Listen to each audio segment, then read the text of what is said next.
तो अस्सलाम वालेकुम, हाज़िर हूँ अपने नई वीडियो के साथ।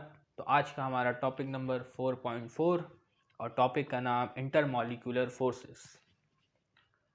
तो नाम से ही आपको पता चल रहा होगा, जरा इधर गौर करें वर्ड इंटर पे। ठीक है ना, मैट्रिक के बाद क्या होता है बेटा? इंटर होता है। ठीक है ना, और इंटर के बाद जाते हैं आप किसी जामे यूनिवर्सिटी जाते हैं। ठीक है, तो इंटर से आपको याद रखना है दरमियान। क्या याद रखना है बेटा? दरमियान। ठीक है, देखें, स्कूल स्कूल कॉलेज और यूनिवर्सिटी। ठीक है, तो कॉलेज कहाँ बेटा? दरमियान में। ठीक है ना, दो चीज़ हो गया। तो इंटर कर रहे होते हैं हम कॉलेज से। ठीक है, तो यूनिवर्सिटी से आप ग्रेजुएट करते हैं, स्कूल से आप सेकेंडरी स्कूल की तालीम मुकम्मल करते हैं। ठीक है ना, तो इंटर से आपको याद रखना है दरमियान में। ठीक है, किसके दरमियान में? दो मॉलिक्यूल्स के दरमियान में। तो ऐसा समझ लीजिए, स्कूल मॉलिक्यूल, यूनिवर्सिटी एक मॉलिक्यूल है, उसके दरमियान में कॉलेज है जहाँ इंटर होते हैं। ठीक है ना, तो समझने के लिए मैं बता रहा हूँ। खैर, तो इंटरमॉलिक्यूलर फोर्सेस जो एग्जिस्ट करती हैं बेटा, दो मॉलिक्यूल्स के दरमियान में करती हैं। किसके दरमियान करती हैं? दो मॉलिक्यूल्स के दरमियान में करती हैं। ओके, तो ज़रा देखेंगे HCl है और ये एक HCl है। ओके, तो HCl और HCl के दरमियान जब एक अट्रैक्शन होगी, ठीक है ना, तो उसको हम क्या बोलेंगे? इंटरमॉलिक्यूलर फोर्सेस कहेंगे। तो ये अट्रैक्शन पैदा कैसे हो रही है, तो इसको भी डिस्कस करते हैं। तो सबसे पहले आइए थोड़ा सा चीज़ें पढ़ते हैं और फिर इसके बाद इसको डिस्कस करते हैं। तो some forces which hold the atoms together in a substance are called chemical bond. तो जैसा कि आप जानते हैं, जब केमिकल बॉन्डिंग हमने शुरू किया था तो कुछ अट्रैक्टिव फोर्सेस होती हैं जो एटम्स को बाउंड करके एक मॉलिक्यूल बनाती हैं या कंपाउंड बनाती हैं या फॉर्मूला यूनिट बनाती हैं। तो वहाँ पर सब्सटेंस का वर्ड इस्तेमाल किया गया। ठीक है, फिर उसे हम क्या कहते हैं बेटा? केमिकल बॉन्ड बन गया। ओके, जैसे कि HCl है। ठीक है, HCl, इसके दरमियान एक सिंगल बॉन्ड मौजूद है, सिंगल कोवलेंट बॉन्ड। ओके, इस HCl के दरमियान एक सिंगल कोवलेंट बॉन्ड मौजूद है। ओके, लेकिन इसके अलावा भी एक और बॉन्ड मौजूद होता है। आयनिक कोवलेंट के अलावा भी एक और बॉन्ड मौजूद होता है। तो more over along with this strong bonding, ठीक है, आयनिक बॉन्ड और कोवलेंट बॉन्ड क्या है बेटा? स्ट्रॉन्ग बॉन्डिंग है। इनके अलावा भी एक बॉन्डिंग मौजूद होती है। तो more over along with this strong bonding forces, तो वीक फोर्सेस, तो इस स्ट्रॉन्ग बॉन्डिंग के अलावा वीक फोर्सेस भी मौजूद होती हैं। Also exist in between the molecules, in between the molecules. Okay, एक तो मॉलिक्यूल्स के अंदर फोर्सेस पाई जाती हैं। ठीक है, तो मॉलिक्यूल्स के अंदर जो फोर्सेस पाई जाती हैं उनको बोलते हैं हम इंट्रा मॉलिक्यूलर फोर्सेस। क्या बोलते हैं? इंट्रा मॉलिक्यूलर फोर्सेस, जो मॉलिक्यूल के अंदर पाई जाती हैं। ठीक, तो इसके दरमियान इंट्रा मॉलिक्यूलर फोर्सेस है। ओके, लेकिन हम डिस्कस करें इंटर मॉलिक्यूलर फोर्सेस। तो इंट्रा मॉलिक्यूलर फोर्सेस में आयनिक बॉन्ड हो सकता है, ठीक है, कोवलेंट बॉन्ड हो सकता है। ठीक है, लेकिन मॉलिक्यूल्स के दरमियान में जो फोर्सेस होती हैं उनको हम क्या बोलते हैं बेटा? Intermolecular forces. तो these are called intermolecular forces. तो intermolecular forces are defined as the set of all forces that occur between two neighbouring molecules. तो इंटर मॉलिक्यूलर फोर्स क्या है बेटा? एक सेट होता है, तो बहुत सारे किस्म के फोर्सेस है, उन सबको मिलाकर हम क्या बोलते हैं बेटा? इंटर मॉलिक्यूलर फोर्सेस कहते हैं। तो इंटरमॉलिक्यूलर फोर्सेस के भी बहुत सारी इकसाम मौजूद हैं। ठीक है, तो intermolecular forces are defined as the set of all forces that occur between two neighbouring molecules. तो दो नेबरिंग मॉलिक्यूल के दरमियान जो फोर्स पाई जाती है उसे इंटरमॉलिक्यूलर फोर्सेस कहते हैं। ठीक है, और वो सेट होता है बहुत सारे फोर्सेस का। Okay, the bonding and intermolecular forces, ये तो है बेटा बॉन्डिंग फोर्स, ठीक, जो कि इंट्रामॉलिक्यूलर फोर्सेस कहलाती हैं। इसके अलावा intermolecular forces of HCl are shown below. ठीक, तो जैसा कि आप जानते हैं क्लोरीन इलेक्ट्रोनेगेटिव एलिमेंट है, तो क्लोरीन के ऊपर जो आएगा बेटा पार्शियल नेगेटिव और H के ऊपर आएगा पार्शियल पॉजिटिव। इस क्लोरीन के ऊपर पार्शियल नेगेटिव और इस एच के ऊपर पार्शियल पॉजिटिव। तो क्या होगा बेटा, ये पार्शियल पॉजिटिव और पार्शियल नेगेटिव आपस में एक क्या बनाएंगे, एक वीक फोर्स डेवलप करेंगे। ओके, तो इसी वीक फोर्स को आप कहेंगे इंटरमॉलिक्यूलर फोर्सेस।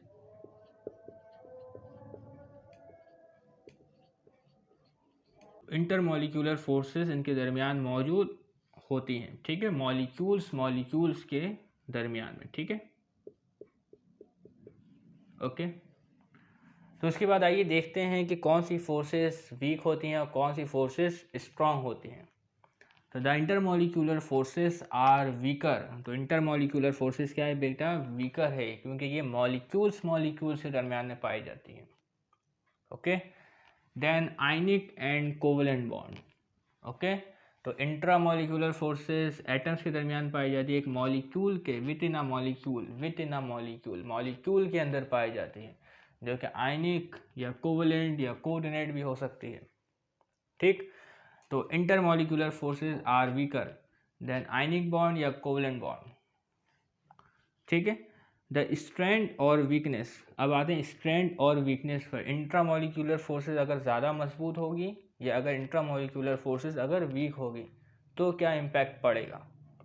द स्ट्रेंथ और weakness of intermolecular forces determines the state of matter, ठीक है ना। इंटरमॉलिक्यूलर फोर्स की स्ट्रेंथ और वीकनेस डिटरमिन करेगी किसको बेटा, स्टेट्स ऑफ मैटर। तो स्टेट्स ऑफ मैटर को आप जानते ही होंगे, मादा की हालतें, उर्दू में कहें तो हम इसे, तो मैटर की 3 हालतें होती हैं, common states, solid, liquid and gas. Okay, तो अगर इंटरमॉलिक्यूलर फोर्सेस ज़्यादा होगी तो जो भी मॉलिक्यूल होगा वो लिक्विड सॉलिड में एग्जिस्ट करेगा, ठीक है। इंटरमॉलिक्यूलर फोर्सेस कम होते जाएंगे लिक्विड, अगर इंटरमॉलिक्यूलर फोर्सेस और कम होता जाएगा तो वो गैस में एग्जिस्ट करेगा, ठीक। लेकिन हमें इस पर नहीं पढ़ना कौन सा मॉलिक्यूल गैस है, कौन सा मॉलिक्यूल लिक्विड है, किसके दरमियान कितना इंटरमॉलिक्यूलर फोर्स है। सिर्फ इतना ही समझना है कि इंटरमॉलिक्यूलर फोर्सेस क्या होती हैं और कितने टाइप्स की हैं। Okay, and some of the properties, example melting point, structure, ठीक है ना। तो इंटरमॉलिक्यूलर फोर्सेस की वजह से किसी मॉलिक्यूल के मेल्टिंग पॉइंट पर भी फर्क पड़ता है, ठीक है ना। तो इंटरमॉलिक्यूलर फोर्स की स्ट्रेंथ और वीकनेस की वजह से किसी सब्सटेंस की स्टेट्स ऑफ मैटर और उसकी प्रॉपर्टी जैसे मेल्टिंग पॉइंट और स्ट्रक्चर पर भी फर्क पड़ता है। ओके, तो there are several types of intermolecular forces. तो इंटरमॉलिक्यूलर फोर्सेस की बहुत सारी टाइप्स है, कई एग्जाम हैं, लेकिन जो हमारी किताब में दी गई है वो 2 दी गई है, जो कि पहला है डाइपोल इंटरेक्शन और दूसरा है हाइड्रोजन बॉन्डिंग। क्लियर, पहला है डाइपोल इंटरेक्शन, दूसरा है हाइड्रोजन बॉन्डिंग। तो इसके बाद जो हम डिस्कस करेंगे डाइपोल इंटरेक्शन को डिस्कस करेंगे। पहला जो इंटरमॉलिक्यूलर फोर्स हमारे पास मौजूद है वो है डाइपोल फोर्स, ठीक है। आपकी किताब में इंटरेक्शन में लिखा हुआ है, ठीक है, उससे कोई मसले की बात नहीं है। तो आइए डाइपोल फोर्स को समझते हैं।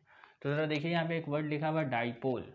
डाई के मायने क्या होता है बेटा, 2, ठीक है, और पोल यानी जिस मॉलिक्यूल के कितने पोल हो, 2 पोल हो, उसे हम क्या कहेंगे, डाइपोल, ठीक।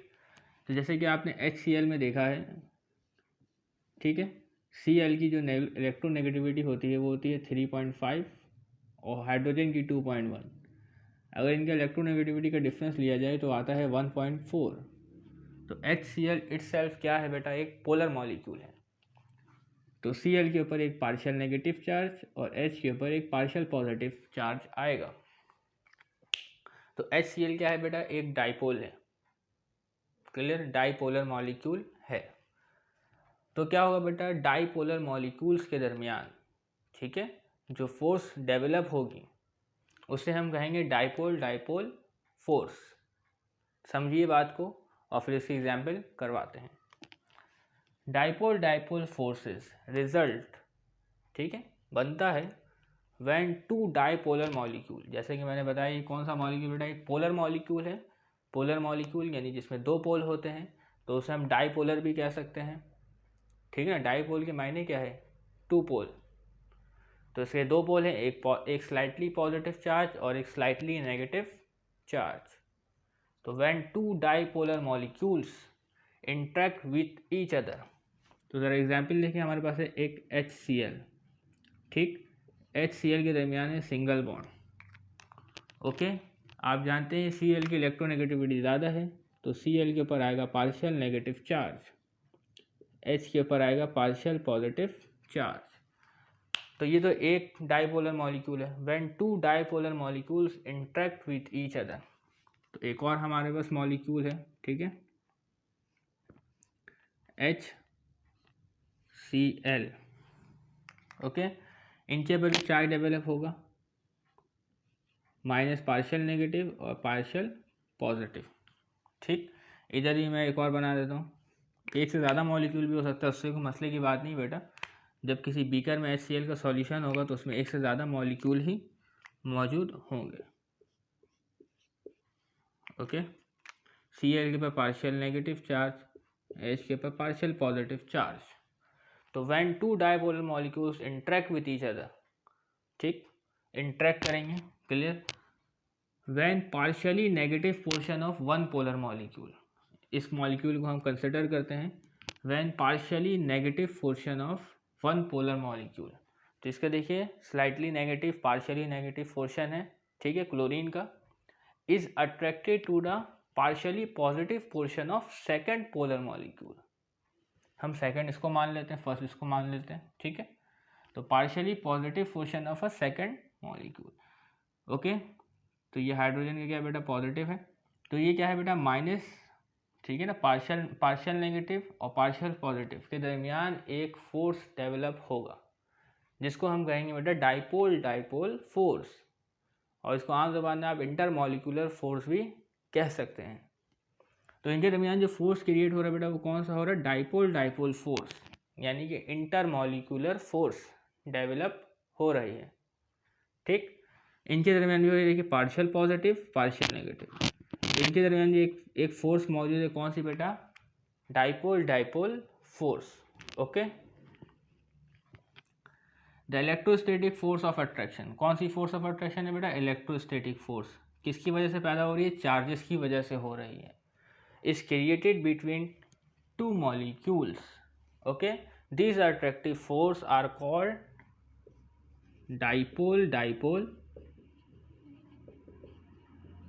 Forces, clear.